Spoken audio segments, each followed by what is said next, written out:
नमस्कार, आप देख रहे हैं देश और प्रदेश का सबसे भरोसेमंद news channel India news Uttar Pradesh Uttarakhand और मैं आपके साथ हूं अरविंद चतुर्वेदी। लोकसभा चुनाव जैसे जैसे नजदीक आ रहा है वैसे वैसे सियासी गलियारों में चर्चाएं तेज हो रही हैं।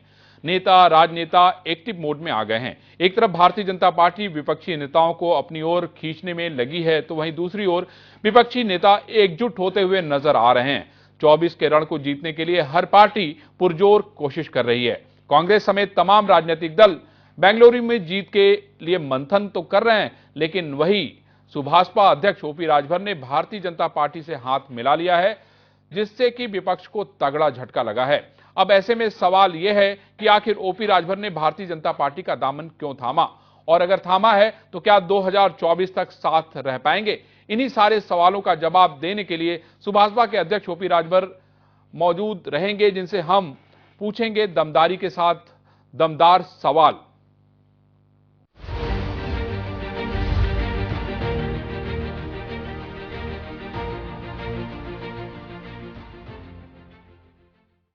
सुहेलदेव भारतीय समाज पार्टी के अध्यक्ष ओम प्रकाश राजभर रविवार को एनडीए गठबंधन में शामिल हो गए हैं। राजभर के बाद समाजवादी पार्टी से इस्तीफा दे चुके दारा सिंह चौहान ने भी भारतीय जनता पार्टी का दामन थाम लिया है।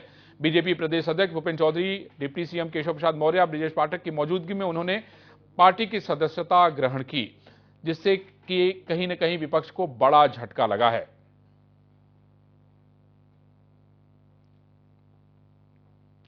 कैबिनेट मंत्री संजय निषाद से जब हमने गठबंधन को लेकर एक्सक्लूसिव बातचीत की तो उन्होंने क्या कहा, आइए आपको सुनाते हैं। मेरे पास पहले से फोन आ गया है। मैं तो अपने सौभाग्यशाली हूँ कि राष्ट्रीय उपाध्यक्ष भूपेंद्र यादव जी ने खुद फोन किया। अभी आज भी फोन किया था, प्रवीण जी का हाल चाल लिया। वो लगातार हैं कि लोगों ने रूठे कह दिया लखनऊ में कि आमंत्रण नहीं मिला निषाद राज को। लेकिन सबसे पहले लगता है हम ही को आमंत्रण मिला है और लोगों को कल जाना है। और निश्चित रूप से हम उन्हें पूछा कि भाई पहले बता दिया, मैं सौभाग्यशाली हूँ कि आज के दिन में जिस तरीके से त्रेता में भगवान राम ने निषाद राज को गले लगाया और उन्होंने रावण राज खत्म किया, तो उन्होंने मिलकर उस तरीके से अगर हमें आपने गले लगाया है तो हम हमेशा आपको गले लगाएंगे।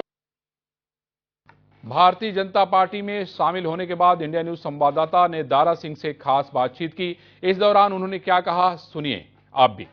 पार्टी का जो निर्णय हो मैं काम करूंगा। कहा जा रहा है कि सांसदीय के चुनाव लड़के केंद्र में एडजस्ट होने वाले हैं। अब मुझे इसके बारे में कुछ जानकारी नहीं, ये हमारा राष्ट्रीय नेतृत्व तय करता है। समाजवादी पार्टी से मन कैसे खराब हुआ, उसको बाद में बताएंगे। बिल्कुल, दारा सिंह चौहान थे, वो कह रहे हैं कि ये बाद में तय होगा कि वो लोकसभा का चुनाव लड़ेंगे या नहीं। समाजवादी पार्टी से मन कैसे खराब हुआ, इस बारे में भी बाद में बात करेंगे। कैमरामैन अरशद के साथ अभिषेक। मुझे अच्छी तरह से याद है कि जब समाजवादी पार्टी में ओम प्रकाश राजभर शामिल हुए थे, दारा सिंह चौहान शामिल हुए थे, तो इन लोगों ने कितनी बड़ी बड़ी बातें की थी। मैं समझता हूं कि कोई भी जो भारतीय जनमानस का व्यक्ति होगा वो इसे भूल नहीं पाएगा। आइए हमारे साथ राजपाल कश्यप है, जो समाजवादी पार्टी के बड़े नेता हैं, उनसे बात करते हैं और उनसे जानते हैं कि आखिर ऐसी कहां कमी रह गई समाजवादी पार्टी की तरफ से, ऐसा क्या हो गया जिसकी वजह से ये दोनों के दोनों लोग जो है उन्होंने समाजवादी पार्टी छोड़ दी। राजपाल जी, बहुत इंडिया न्यूज में आपका स्वागत है।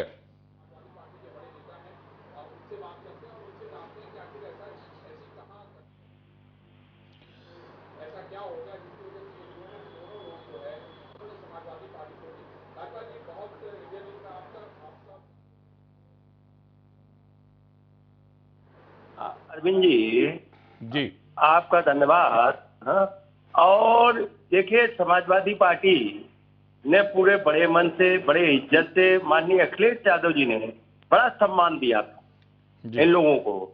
अब सरकार नहीं बनी तो सरकार नहीं बनी, सत्ता में नहीं आए, अब इसका तो कोई रास्ता है नहीं। और समाजवादी तो संघर्ष करने के संघर्ष वाली पार्टी है, अगर सत्ता में नहीं आती तो भी संघर्ष करती है जनता के मुद्दों पे। और जो पार्टी की नीतियां कार्यक्रम है और जो सामाजिक न्याय की लड़ाई है और जो डॉक्टर राम मनोहर लोहिया से लेकर माननीय मुलायम सिंह यादव जी ने जो संघर्ष का रास्ता दिखाया है, उस पर माननीय अखिलेश यादव जी चल रहे हैं।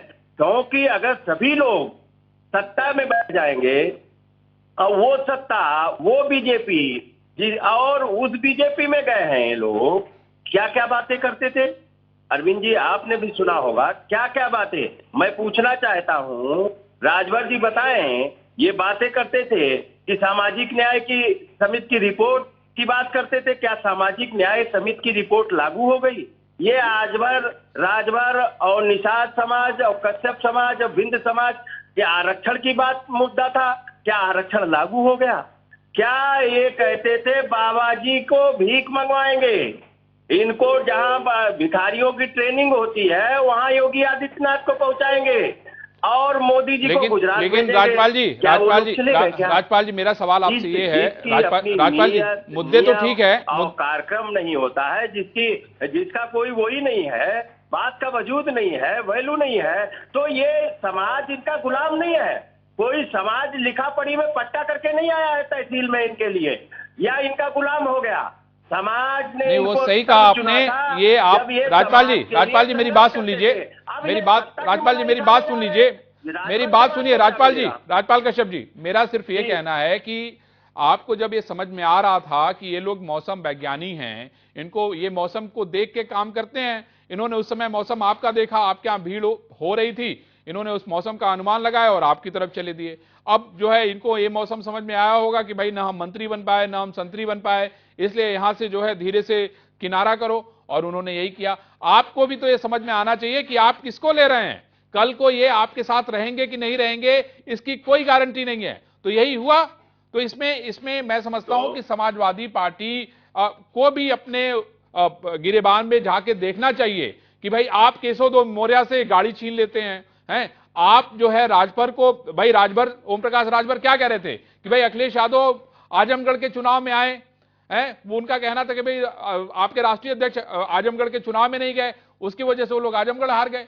तो आपको लगता नहीं है क्या कि अगर हम आपस में गले मिलते हैं तो दिल भी मिले, जब आपका दिल मिलेगा नहीं तो गले मिलके क्या करेंगे? देखिए अरविंद जी, समझौता होता है और तो ये सड़क पे बातें नहीं जानी चाहिए। और वो जो ज्ञान दे रहे थे, हाँ, और जो ज्ञान उन्होंने दिया, अब तो वो बीजेपी में ही चले गए, और अभी तो वो थोड़े दिन पहले किसी और को प्राइम मिनिस्टर बना रहे थे, कहीं किसी के लिए ज्ञान देते थे, क्या क्या बोलते थे, उनकी बात का क्या भरोसा किया जाए। अभी तो वो बहन जी को बना रहे थे प्राइम मिनिस्टर, कभी कहते थे कांग्रेस के साथ में गठबंधन हो जाए, कभी किसी के साथ में उनकी बात का कोई भरोसा नहीं बचा है। और जनता भी जान चुकी है, राजभर समाज भी जान चुका है, पहचान चुका है, क्योंकि वो सत्ता में थे तो, और उसके बाद में वो सामाजिक न्याय की रिपोर्ट नहीं लागू करा पाए, ना आरक्षण लागू करा पाए, और बीजेपी में तो आरक्षण की बात करने की किसी की हैसियत ही नहीं है। इनको तो वोट चेहरा दिखा के वोट लेने के लिए लगाया गया है, ना कि उस समाज की भलाई के लिए लगाया गया। चलिए राजपाल जी हमारे साथ केशव देव मौर्य, आपके ही साथी हमारे साथ केशव देव मौर्य जुड़े हैं, हमारे साथ केशव देव मौर्य जुड़े हैं। राजपाल जी हमारे साथ केशव देव मौर्य हैं, उनकी भी सुन लेते हैं, आपके ही साथी हैं। केशव जी नमस्कार। जी नमस्कार अरविंद जी, नमस्कार। राजपाल जी कह रहे हैं कि भाई देखिए, आपने जो आप लोगों ने जो मुद्दे उठाए हैं, आपने किसी का पालन तो कराया नहीं है, और आप छोड़ के चले गए उधर। नहीं, राजपाल जी हमारे मित्र हैं और समाजवादी पार्टी के प्रदेश अध्यक्ष हैं। समाजवादी पार्टी से हमारा गठबंधन रहा, हम समाजवादी पार्टी की कोई बुराई नहीं कर सकते और न राजपाल जी की कोई बुराई कर सकते हैं, और ये हमारे भाई हैं। अरे भाई, मैं तो बुराई करने के लिए कह ही नहीं रहा हूं, मैं तो सवाल के कारण, जो उन्होंने सवाल पूछा है उसका मैं जवाब मांग रहा हूं आपसे। उनका कहना था कि भाई राजभर जी और जो बाकी लोग थे समाजवादी पार्टी में, वो कितनी बड़ी बड़ी बातें कर रहे थे जिस समय उन्होंने समाजवादी पार्टी ज्वाइन की। आप भी समाजवादी पार्टी के साथ थे, आपने भी अखिलेश जी के साथ कंधे से कंधा मिला के पूरे प्रदेश का दौरा किया, अलग अलग रैलियों को संबोधित किया। अब सवाल यह है कि आप लोगों ने रास्ते बदल दिए, ऐसे में जो मुद्दा था वो तो वहीं का वहीं रह गया। ये राजपाल जी का सवाल है। राजपाल जी का सवाल बिल्कुल ठीक है, लेकिन राजपाल जी के राष्ट्रीय अध्यक्ष जी थोड़ा देर में समझते हैं।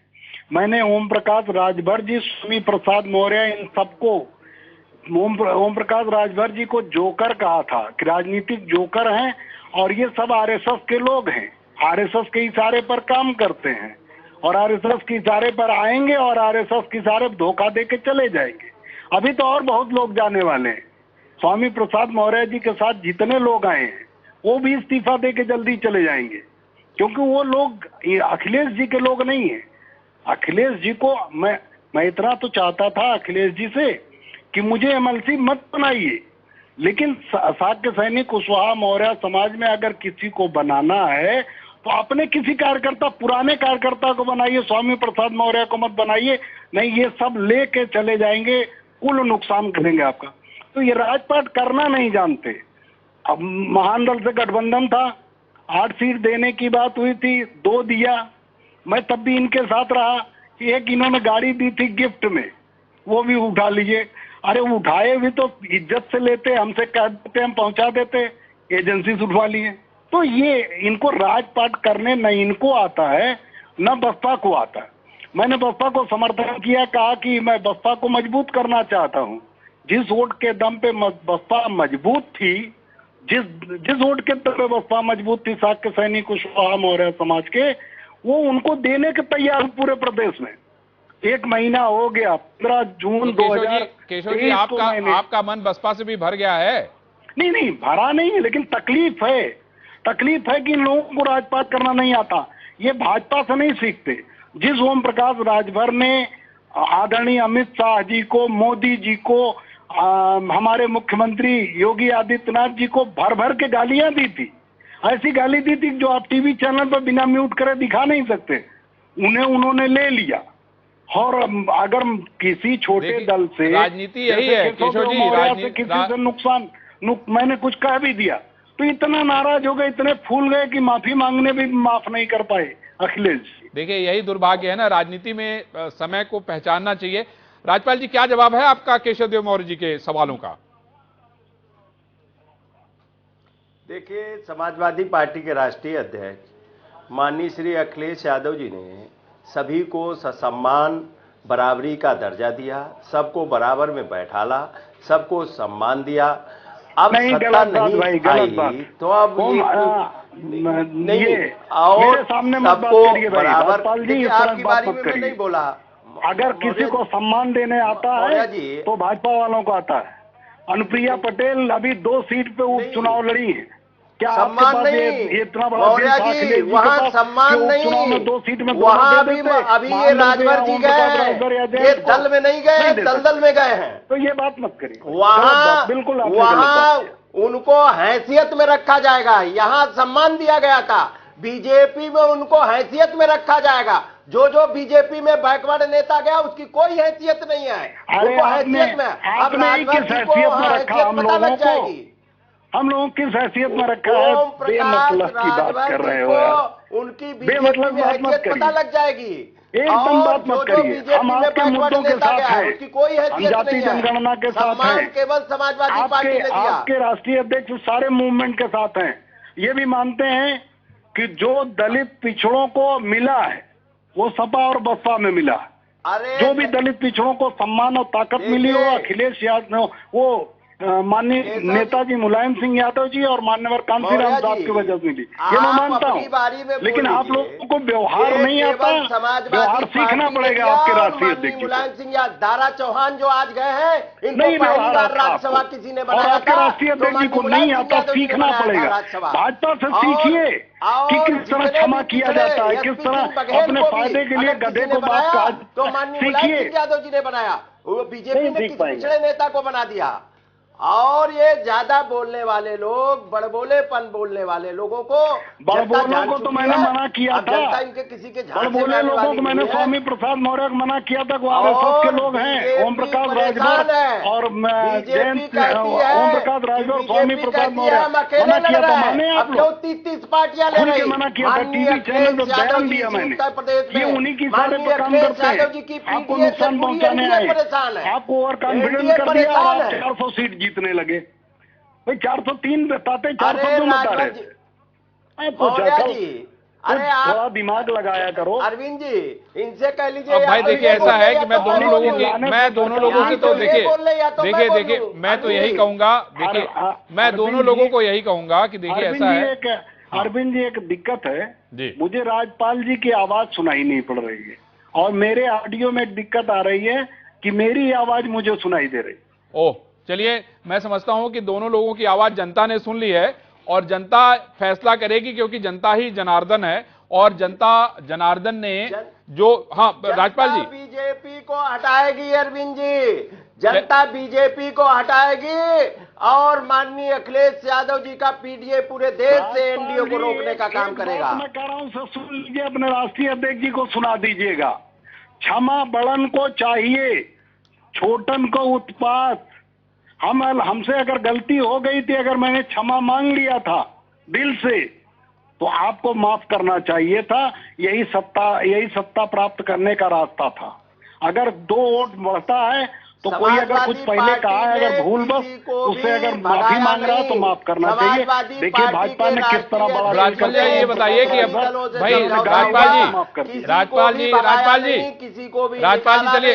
जी एक सवाल लेके खत्म करते हैं, सबको सम्मान, हमारे पास समय लिमिटेड है, स्वार्थ में लोग गए। राजपाल जी हमारे पास समय लिमिटेड है। आपसे मैं आखिरी सवाल लेता हूं कि ये जो केशव देव मौर्य ने कहा है कि क्षमा बड़न को चाहिए, हैं, आप क्या ये बात जाके अपने राष्ट्रीय अध्यक्ष जी को कहेंगे कि भाई देखिए केशव देव जी ये कह रहे हैं और वाकई ये होना चाहिए? राजनीति में तो आदमी बड़ी बड़ी गलतियों को माफ कर देता है और गले लगा लेता है, यही तो राजनीति ने सिखाया है।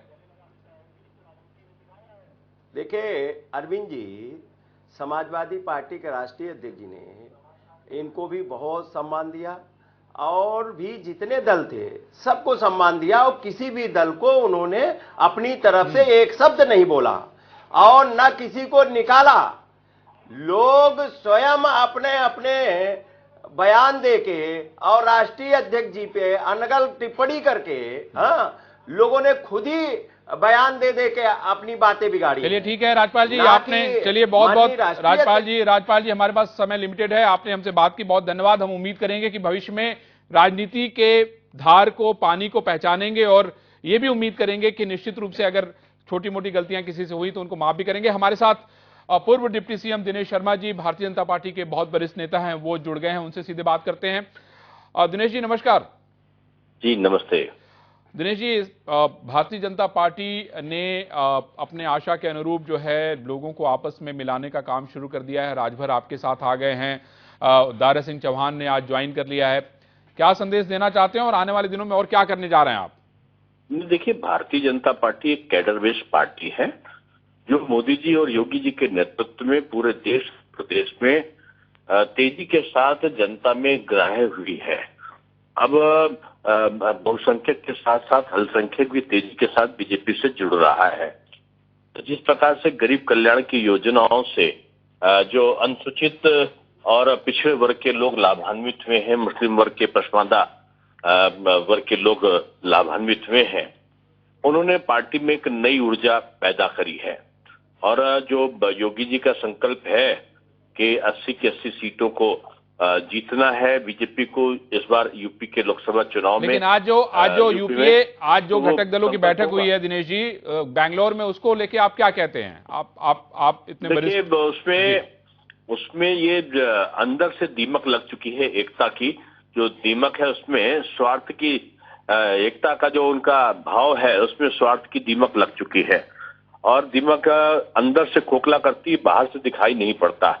ये विपक्षी एकता अंदर से खोखला है और ये हर बार जब लोकसभा के चुनाव होने को होते हैं तो ये सब एक साथ मिलने का संकल्प लेते हैं और एक साथ एक दूसरे के स्वार्थ को टकराते हुए एक दूसरे का दुश्मन बन के गठबंधन तोड़ देते हैं। हर बार ये नया गठबंधन बनाते हैं और तो आप ये कहना चाहते हैं कि इस गठबंधन का कोई मतलब नहीं है? दिनेश जी, आप बिहार में बैठे थे, आपने देखा होगा, बिहार में बैठने वाले मांझी जी बीजेपी के साथ आ गए। वहां पे बैठने वाले जो दूसरे नेता बिहार के थे वो भी बीजेपी के साथ आ गए। 99% एनसीपी बीजेपी के साथ आ चुकी है।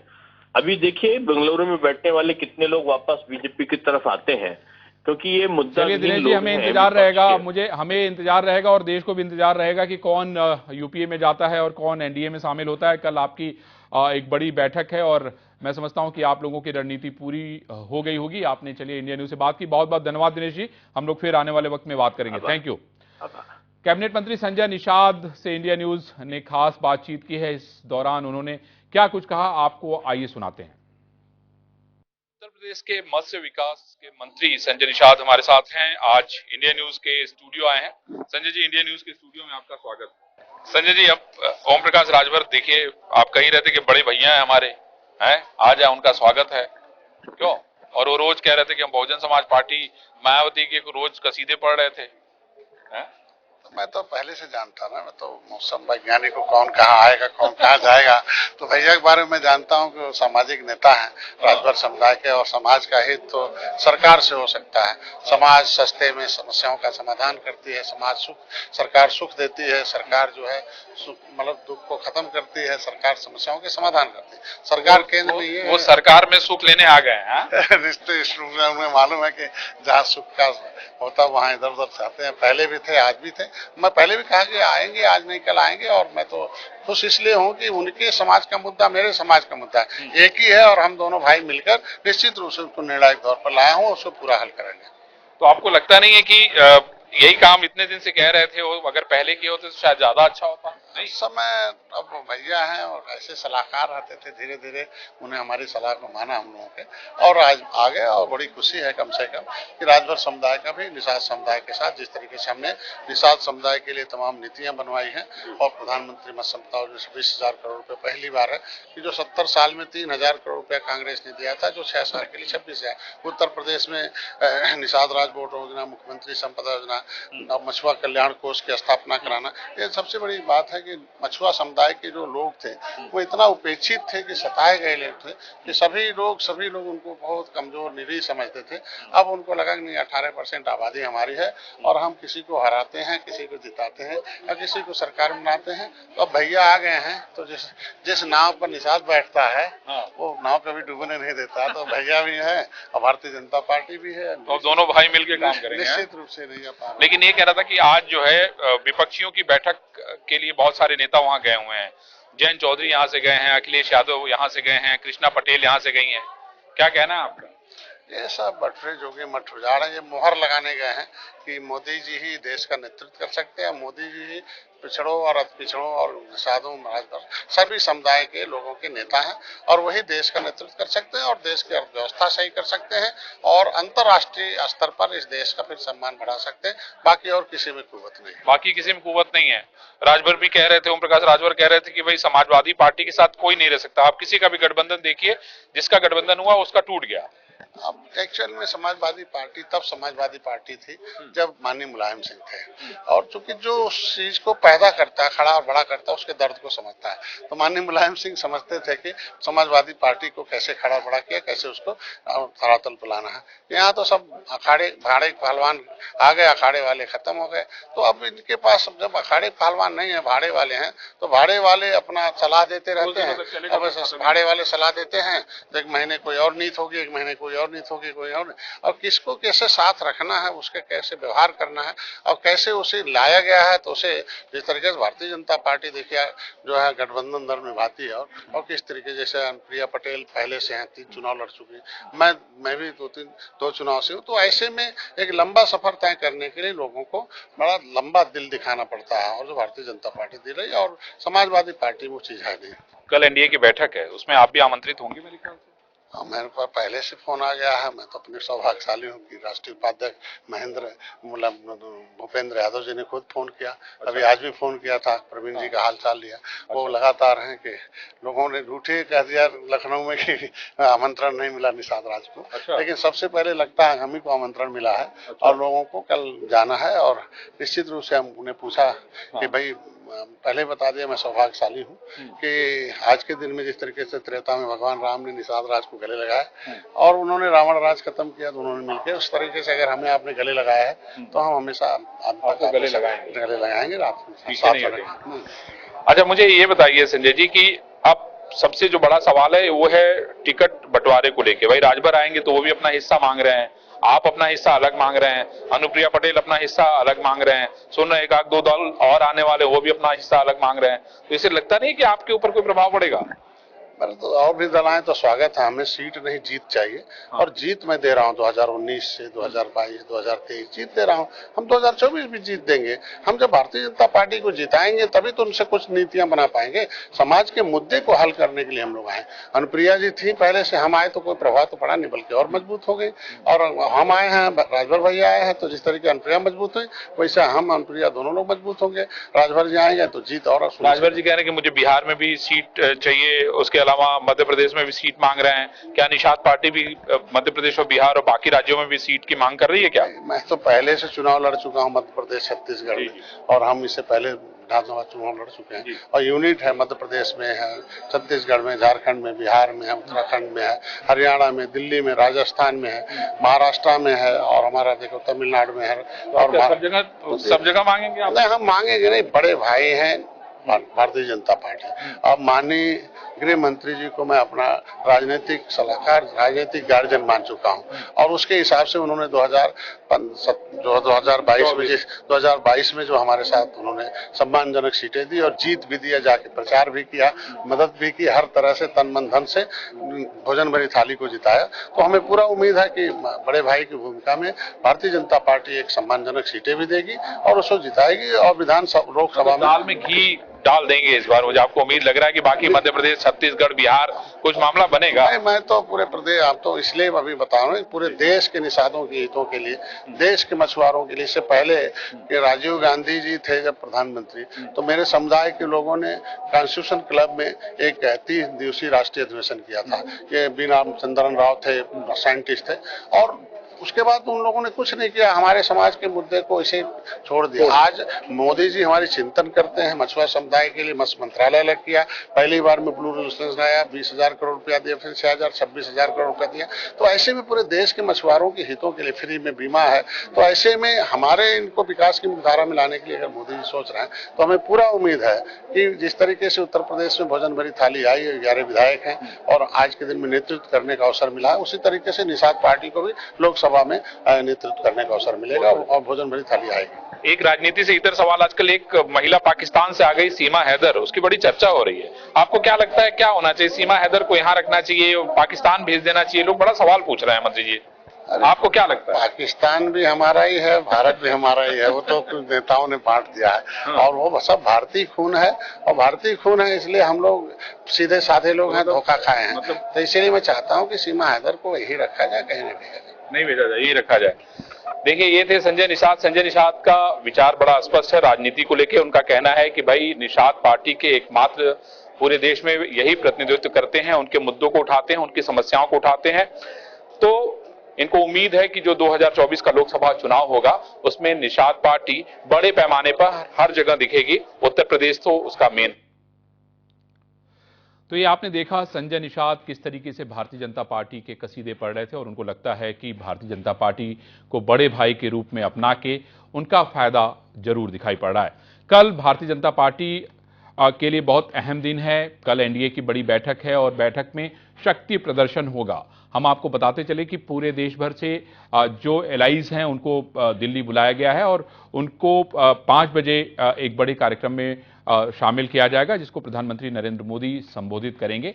ऐसे में उत्तर प्रदेश बेहद अहम है, जहां 80 लोकसभा की सीटें आती हैं और वहां पर भारतीय जनता पार्टी ने कुछ लक्ष्य हासिल करना शुरू कर दिया है। उसमें आपने देखा कि किस तरीके से ओम प्रकाश राजभर, जो लगातार अभी बहुजन समाज पार्टी के कसीदे पढ़ रहे थे, अब वो भारतीय जनता पार्टी यानी एनडीए के साथ दिखाई देंगे। दारा सिंह चौहान, जो कि विधायक के तौर पे समाजवादी पार्टी से जीत के आए थे, उन्होंने समाजवादी पार्टी से इस्तीफा दे दिया है और उन्होंने भारतीय जनता पार्टी का दामन थाम लिया है। अभी कई सारे तर्कस के तीर बाकी है जो भारतीय जनता पार्टी के पास हैं, उनको चलाएंगे वो। लेकिन विपक्ष भी कम नहीं है, विपक्ष भी लगातार कोशिशें कर रहा है। उत्तर प्रदेश से आपने देखा कि किस तरीके से राष्ट्रीय लोकदल के जयंत चौधरी, अखिलेश यादव, कृष्णा पटेल, तीनों के तीनों लोग जो है वो विपक्ष की बैठक में शामिल होने के लिए गए थे। इसलिए लड़ाई इतनी आसान नहीं है जितनी दिखती है। अब सवाल यह है कि युद्ध के मैदान में कौन दमखम से उतरता है, ये देखना बेहद अहम होगा। तो बाकी खबरों के लिए आप लोग देखते रहिए इंडिया न्यूज, और आपको एक और बात अभी बताते हुए चलता हूं कि सीमा हैदर को आज एटीएस ने हिरासत में लिया था और उनसे क्या पूछताछ की, इनसाइड स्टोरी उसकी क्या है, अभी थोड़ी देर में हम आपको विस्तार से दिखाएंगे। तब तक आप लोग देखते रहिए इंडिया न्यूज। उत्तर प्रदेश